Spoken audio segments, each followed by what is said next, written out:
मनमाड येवला मार्गावर पहाटेच्या सुमारास ट्रक आणि ओमनीच्या भीषण धडकेत 6 जण ठार झालेले आहेत। मध्य प्रदेशातील धार जिल्ह्यातले 9 जण शिर्डीला जाण्यासाठी निघालेले असताना ही दुर्घटना घडली। मनमाड येवला मार्गावर गोपाळवाडी फाट्याजवळ ट्रक ओव्हरटेक करताना समोरून येणाऱ्या व्हॅनला ट्रकने धडक दिली।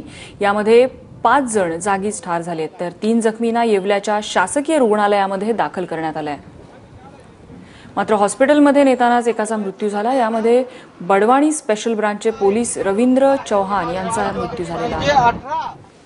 आज सकाळी 5:15 रोडवर मनमाड शिर्डी रस्त्यावरील तांदळवाडी फाट्याजवळ एक गुजरात पासिंग मारुती ओमनी गाडी आणि एमपी पासिंग आयशर ट्रक याचा अपघात होऊन 6 इसम दगावले आहेत आणि 3 जखमींना नाशिक रुग्णालयात इलाजाकरिता शिफ्ट करण्यात आलेले आहे।